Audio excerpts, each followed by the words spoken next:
ఎంఎస్టీవీకి స్వాగతం. రెండు తెలుగు రాష్ట్రాల ప్రజలకు నమస్కారాలు. Welcome to MS media. ఈ రోజు కేతనకండ ఎంపీపీ స్కూల్కి వచ్చాము. ఇక్కడ హెచ్ఎం గారు కొన్ని విషయాలు మాట్లాడతాం. నమస్తే మేడం. నమస్తే. చెప్పండి మేడం, మీ పేరు? ఝాన్సీ రాణి గారు. చెప్పండి, మీ స్కూల్ గురించి కొన్ని ఇంట్రడక్షన్ వర్డ్స్ చెప్తారా? బిల్డింగ్స్ అంతా అన్ని బాగున్నాయి. కాకపోతే ఈ సంవత్సరం కొంచెం ఎన్రోల్మెంట్ తగ్గిందండి. వీళ్ళు ఎక్కువగా కాన్వెంట్కి వెళ్తున్నారు ఈ సంవత్సరం. మేము వచ్చిన సంవత్సరం 2021లో ఇక్కడ 157 ఉన్నారు పిల్లలు. రాను రాను పిల్లలు ఇప్పుడు 65 వచ్చేసారు. ఎక్కువ మంది కాన్వెంట్ వైపు మొగ్గు చూపుతున్నారు. నాది మోడల్ ప్రైమరీ స్కూల్ కేతన్కొండ అండి. మా స్కూల్లో ఇన్ఫ్రాస్ట్రక్చర్ చాలా బాగుంది. మరి ఆడుకునే ఆట స్థలం, ఆట వస్తువులు అన్నీ ఉన్నాయండి మా స్కూల్లో. ట్రైనింగ్ అయిన టీచర్స్ బాగా మరి నైపుణ్యత కలిగినటువంటి టీచర్స్ 5 ఉన్నారు. మేము మొత్తం 5 అండి స్టాఫ్. మా స్కూల్లో పిల్లలకి ప్రతిరోజు కూడా మధ్యాహ్న భోజన పథకం, మరి పౌష్టికాహారం పెడుతున్నాం. ప్రతిరోజు ఎగ్, మరి ఆకుకూర పప్పు, కూరగాయలు, బిర్యానీ, పులిహార, అన్ని రకాలుగా వారానికి సరిపడా అన్ని రకాల ఆహార పదార్థాలు విద్యార్థులకు అందిస్తున్నాము. అంతేకాకుండా మరి రోజు మార్చి రోజు రాగి జావ కూడా ఇస్తున్నామండి. తర్వాత చిక్కీ ఇస్తున్నాము. మరి చిక్కీ కూడా చాలా మరి ఫైబరు, ప్రోటీను ఉన్నటువంటి రిచ్ చిక్కీని కూడా ఈ సంవత్సరం చక్కగా తయారు చేసి మా పాఠశాల సరఫరా చేశారు. ఆ చిక్కీలు కూడా విద్యార్థులకు ఇస్తున్నాము. మరి తరగతిలో మరి ప్రతి తరగతిలో కూడా టీవీలు ఉన్నాయి. మాకు 2 టీవీలు, స్మార్ట్ టీవీస్ 2 ఉన్నాయండి. ఆ టీవీ ద్వారా కూడా మేము విద్యార్థులకి మరి పాఠాలు బోధిస్తూ ఉన్నాము. చెప్పండి సార్, మీ స్కూల్లో మరి మిడ్ డే మీల్స్ అండ్ క్రీడలు ఏ విధంగా ప్రోత్సహిస్తున్నారు పిల్లలకు?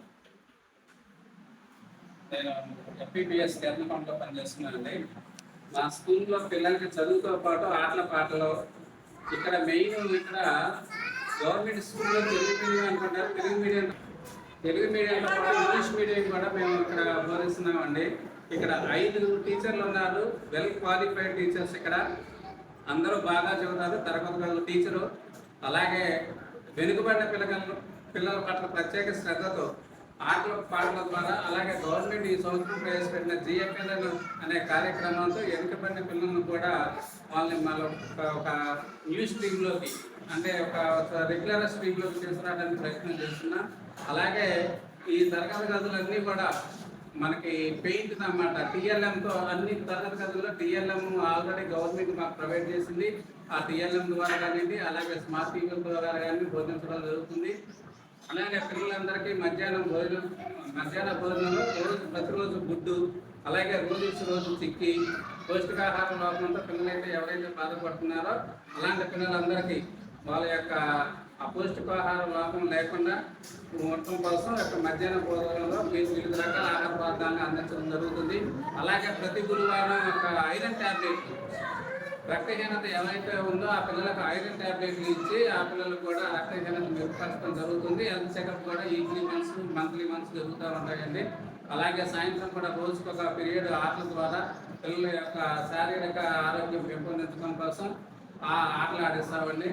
అలా మేము ప్రతిరోజు ఆటల ద్వారా, అలాగే చదువు ప్రతిరోజు 1 నుంచి 7 పీరియడ్లు చదువు బోధన, అలాగే 1 పీరియడ్ డ్రిల్ పీరియడ్ ఉంటుందండి.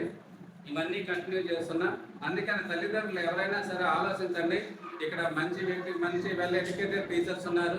ప్రైవేట్ స్కూల్లో బదులు గవర్నమెంట్ స్కూల్లోనే మీ పిల్లలందరినీ చేర్చి ఈ యొక్క స్కూల్ని ఇంకా అభివృద్ధిలోకి తీసుకురావాల్సిందిగా అందరికీ మనవి చేస్తున్నాను. మీ స్కూల్లో మీ పిల్లలకు చదువు గురించి ఎట్లా శ్రద్ధ తీసుకుంటున్నారు? ఎటువంటి టీచింగ్ మెథడ్స్, వేస్ ఎలా తీసుకుంటున్నారు? ప్రాథమిక పాఠశాలలో ప్రతి తరగతికి ఒక గది ఉంది, క్లాస్ రూమ్ ఉంది. ప్రతి క్లాస్కి టీచర్ ఉండాలి. 5 తరగతులకి 5 టీచర్లు చొప్పున ఉన్నారు. ప్రభుత్వ నిర్ణయం ప్రకారం అలాగా కేటాయించారు మనకి. అయితే 1-2 తరగతులకి ఎఫ్ఎల్ఎన్ అనే ఫౌండేషన్ లిటరసీ అండ్ న్యూమరసీ అనే ప్రోగ్రామ్ కింద బోధన జరుగుతుంది. దాని కింద ఈ 2 తరగతులు కలిపి జాదు పితార అనే కిట్ ఒకటి ఇచ్చారు. దాంట్లో మనకు సుమారుగా ఒక 65 రకాల ఐటమ్స్ ఉన్నాయి. పిఎల్ఎం వెనుకబడిన విద్యార్థులకు ఏ విధంగా నేర్పాలి, కృత్యాధార బోధన, కృత్యాల ద్వారా వాళ్ళు విద్యార్థులు నేర్చుకుంటున్నారు. ప్రతిదీ వాళ్ళకి ఆటపాటల ద్వారా పపెట్స్ అంటే దాంటివి కొన్ని అన్నీ ఇచ్చారనమాట. వాళ్ళకి శారీరకంగా, మానసికంగా, భావోద్రేకంగా అన్ని రకాలుగా ఉపయోగపడేటట్టుగా ఉందండి. ఆ కిట్ ఉపయోగించి మేము చెప్తున్నాం.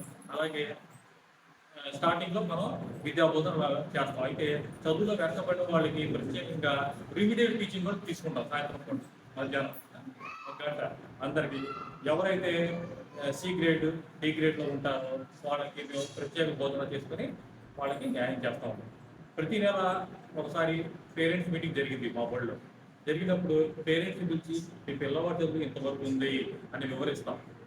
దాంట్లో వాళ్ళకి ఏదైనా అనుమానం ఉంటే నివృత్తి చేస్తాం. మీ పిల్లవాడు మీరు కూడా ఇంటికాడ కేర్ తీసుకోవాలి అనేసి వివరించడం జరుగుతుంది.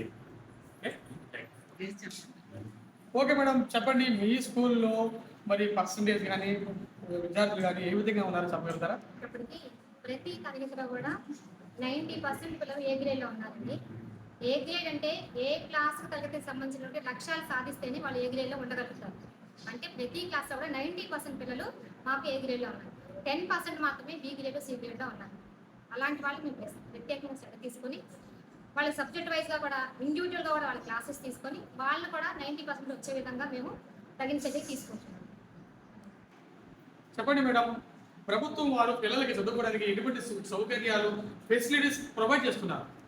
సర్వేపల్లి రాధాకృష్ణన్ కిట్లో టెక్స్ట్ బుక్స్ వచ్చినాయండి. యూనిఫామ్, షూస్, 3 జతల సాక్స్, బెల్ట్ అన్ని విద్యార్థులకు ఉచితంగా సరఫరా చేస్తాము. తర్వాత ఆ తల్లికి వందన పథకం కింద ప్రతి విద్యార్థికి వారి తల్లి అకౌంట్లో 13,000, ఎంతమంది పిల్లలు ఉంటే అంతమందికి 13,000 చొప్పున ప్రభుత్వమే మరి ఆ డబ్బు కూడా వేస్తున్నారండి. ఈ విధంగా ప్రభుత్వ పాఠశాలలో పిల్లలు విద్యార్థులందరూ చేర్పించి మరి ప్రభుత్వ పాఠశాలను బలోపేతం చేయవలసిందిగా కోరుతున్నాను.